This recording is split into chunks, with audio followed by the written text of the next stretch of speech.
Fala pessoal, beleza? Então vamos à nossa terceira parte do nosso mega exercício, que é a parte do speaking, a parte mais desejada. Na verdade, as outras duas, elas são partes que são preparatórias para essa terceira parte. Me perguntaram muito sobre speaking, né? Então, como melhor speaking, como que destrava a fala, como que é para traduzir mentalmente. Falei, bom, eu posso dar um exercício de speaking, mas aí posso ensinar esse exercício de speaking, mas aí vai ficar faltando parte. Então vamos partir do começo, né? Então a primeira e a segunda parte são como que introduções a essa terceira parte, que é a parte principal desse exercício todo. Depois tem mais uma parte que é para quem quer ir adiante no entendimento do idioma, mas essa é a principal. Então vamos lá, você copiou, corrigiu, pronunciou pra caramba, imitou pra caramba os atores, tal, tá craque na pronúncia, já sabe quase o texto de cor, show de bola. O que você vai fazer agora? Você já entendeu, você tem que entender o que está sendo dito aqui, mesmo que seja meio por cima ali. Agora, a primeira etapa desse exercício é traduzir. Você vai pegar esse conteúdo e vai traduzi-lo. Para isso, você vai aí aqui é uma parte que pode ter algumas barreiras, alguns empecilhos, que é você como é que você vai corrigir a sua tradução, como é que você vai saber que você traduziu corretamente. Então, dá para confiar no Google Tradutor? Não.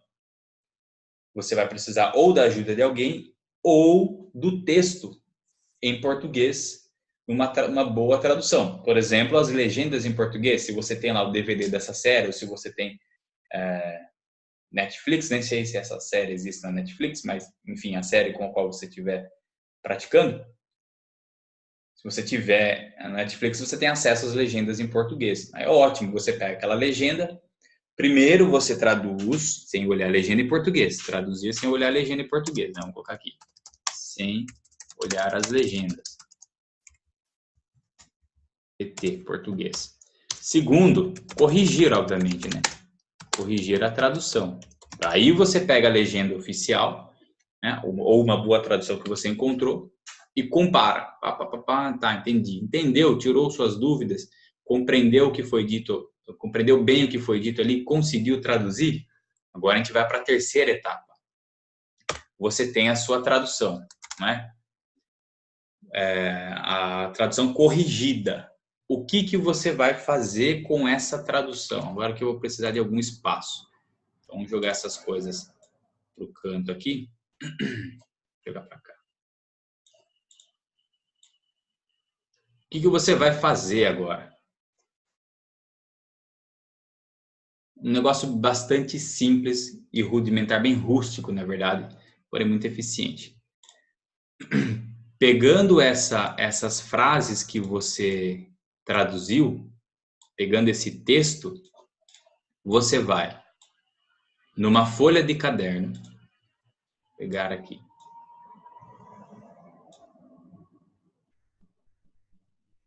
Você vai numa folha de caderno, dividi-la ao meio. Então, passa um risco nessa folha. Pode ser no computador também, mas no computador você vai ter algumas complicações para executar o exercício depois.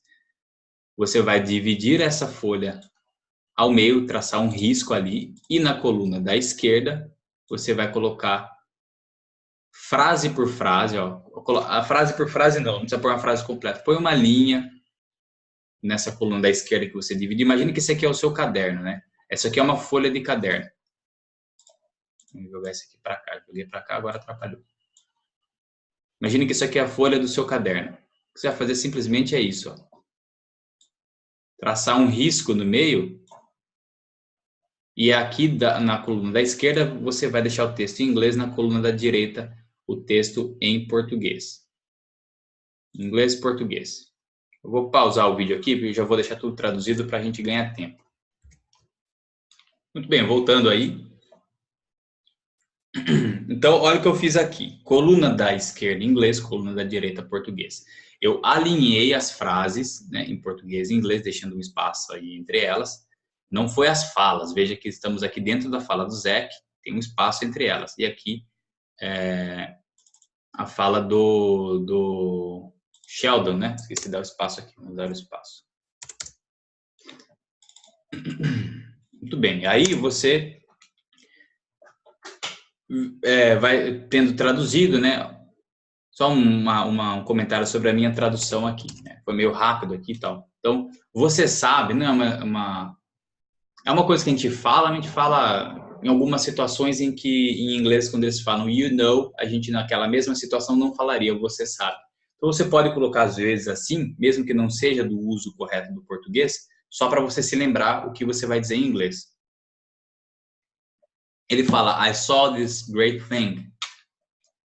Eu traduzi como eu vi uma coisa interessante. Por quê? Porque a tradução de great thing seria eu vi esta grande coisa, essa ótima coisa. A gente nunca fala isso em português. Nessas mesmas situações, a gente falaria eu vi uma coisa interessante. This viraria uma, né? Thing, coisa mesmo. E aí great seria algo interessante, intrigante, algo do tipo. Então, olha o peso semântico das palavras. Em inglês, nós usamos great thing e this. Em português, a gente não vai falar eu vi esta grande coisa. Você já ouviu alguém falar assim, né? Se referindo a isso aqui, a algo que é interessante, a algo que é intrigante? Não, né? Então, eu adaptei. Então, lá, feito a coluninha ali, inglês, português. Isso aqui, na prática, é melhor que esteja no papel do que no computador. Beleza? O que você vai fazer? Você vai simplesmente com a sua mão ou com um pedaço de papel, com um caderno, com o que você quiser, tapar a linha do inglês, a coluna do inglês. Um papel ajuda muito. Então, você tapou ali toda a coluna do inglês. Você tem à sua direita só a coluna do mesmo texto em português. O que você vai fazer? Você lê o texto em português, pode ver só, não precisa ler em voz alta, só veja a frase. Então, veja até aqui, até onde termina a frase mesmo, né? Até onde está o espaço aqui. Então, você olha mentalmente aqui. Você sabe, eu vi uma coisa interessante no Discovery Channel. Leu isso mentalmente? Automaticamente você vai traduzir isso verbalmente para o inglês. Então, you know, I saw this great thing on the Discovery Channel. Como aqui existe uma adaptação, não uma tradução literal, você pode errar. E aí o que você vai fazer? Você vai simplesmente pegar o seu papel e descer ele uma linha, uma ou duas linhas, para você ver como é essa frase em inglês. Então, essa aqui que você acabou de ler, você vai visualizar ela em inglês, descendo o papel um pouquinho, sem deixar ver o resto. Aí você lê o que você falou, você lê, né, o que está escrito ali e compara com o que você falou. Acertou ou errou? Errou? Beleza, não tem problema, não volta, continua. Próximo. Acontece que se você matar uma estrela do mar, ela irá simplesmente voltar à vida. Um ponto aqui porque eu toque. Ótimo. Leu isso aí, olhou, né, viu? Leu mentalmente em português? Repete em inglês, o mais rápido possível, não fica pensando muito. Fez isso? Abaixa mais um pouquinho o papel e veja a frase em inglês se você acertou ou errou. Acertando ou errando, não importa. Segue o jogo. Vai para a próxima frase. Lê em português, traduza verbalmente, desce a folha, vê se acertou e assim você vai fazendo até o final da sua transcrição. Por isso que não pode ser uma cena longa. Senão, quando você estiver terminando ela, você vai ter esquecido todo o começo. 2 minutos, 3 minutos, está ótimo. E aí você repete. Ah, errei pra caramba, não sei o que e tal. Volta, faz de novo. Lembra? Marca quanto você errou e vai repetindo até você acertar pelo menos 80% do conteúdo. Vai repetindo, volta, vai. E aí, qual que é a atitude, digamos, a atitude psicológica para você fazer esse exercício e não continuar com o vício de tradução mental? O que é tradução mental em poucas palavras? Tradução mental é assim, você quer dizer algo em inglês, no caso aqui, né, o inglês, você pega as palavras em português, então você pega a palavra ali na primeira frase, vocês sabem, e aí na sua cabeça você vai consultar o seu dicionário mental e você vai procurar as palavras. Você é a palavra sabe. Quando você chegar no eu vi uma coisa interessante, você vai se ferrar, porque em inglês I saw this great thing, totalmente diferente, não é uma tradução literal. Então a tradução mental é isso, é você ir consultando o seu dicionário mental, trocando palavras em português por palavras em inglês. Esse exercício, repare que na hora de tanto você ler isso nas etapas anteriores, na hora em que você estiver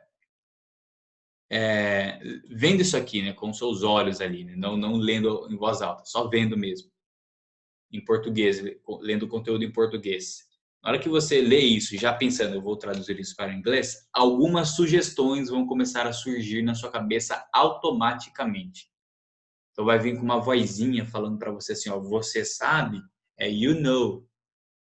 Qual que é a nossa tendência? A nossa tendência é pegar essa vozinha, essa sugestão que aparece na nossa cabeça e elevar isso para um plano, digamos, de raciocínio, para um plano mais intelectual, para ir comparar com o nosso dicionário mental. Você fica perguntando, será que você sabe you know mesmo? Deixa eu consultar meu dicionário mental aqui para ter certeza para eu não errar. O medo de errar que causa a tradução mental. Você não vai fazer isso. Você vai ler a frase em português e aquela primeira sugestão que vier na sua cabeça, você vai soltar ela verbalmente, sem medo de errar. E assim você faz com tudo. Esse exercício, aos poucos, vai te livrando do vício da tradução mental e vai fazendo com que aquele conteúdo verbal, aquelas palavras, aquelas frases, comecem a se fixar na sua cabeça, na sua memória. Você vai ficar com a memória mais apta a se lembrar, a trazer as palavras que você precisa usar. Porque às vezes a gente conhece a palavra, mas a gente não consegue lembrar dela quando a gente precisa. Esse exercício vai fazer isso por você. Beleza? Então faça várias vezes. Mas quando eu falo várias vezes, né, eu não estou exagerando quando eu falo 50 vezes. Pode ser mesmo. Tem um amigo que está aprendendo inglês assistindo os filmes do Rock Balboa e ele fica na mesma cena ali uma semana repetindo diversas vezes. Eu fiz isso muito com música, né? Repetir, ouvir a mesma música milhões de vezes e tal, milhares de vezes. Então, não tem receio, putz, eu tô travado na mesma cena, tô no mesmo conteúdo aqui há um tempão, não tem problema, porque você não tá só ganhando aquele vocabulário, você tá ganhando uma série de coisas, tá melhorando sua pronúncia, e aqueles padrões de pronúncia vão se repetir em outros textos. Você está ganhando estruturas de frase, decorando estruturas de frases. Essas estruturas vão se repetir em outros textos, em outras situações, só com outras palavras, mas a ordem das palavras, a estrutura das palavras, a conjugação dos verbos não será a mesma. Então, você está ganhando muito ao repetir, fazer essa repetição, repetição, repetição. Beleza? Então, eu dei as etapas ali, né? Então, só para concluir, a etapa 1 é você fazer a tradução, a etapa 2 é sem consultar a legenda, a etapa 2 é você corrigir a sua tradução, a etapa 3 seria você montar esse esqueminha, e a 4 seria você fazer esse exercício aí ao infinito. Vai fazendo até fixar bem, até acertar, até se tornar cada vez mais natural falar, nem que seja só essas frases. Depois você pula para outro texto, você pega outro texto e faz a mesma coisa, outra cena. Beleza? Esse é o principal, né? Essa é a parte principal do exercício. Se o seu foco, seu objetivo agora é speaking, é destravar a fala e tal, você pode ficar por aqui e repetir as 3 etapas e ir fazendo. A quarta etapa, a quarta parte é para quem quer ter um conhecimento mais aprofundado do idioma. Na quarta parte eu vou ensinar como você extrai conhecimentos gramaticais disso tudo aqui. Beleza? Então é isso, muito obrigado e até a próxima.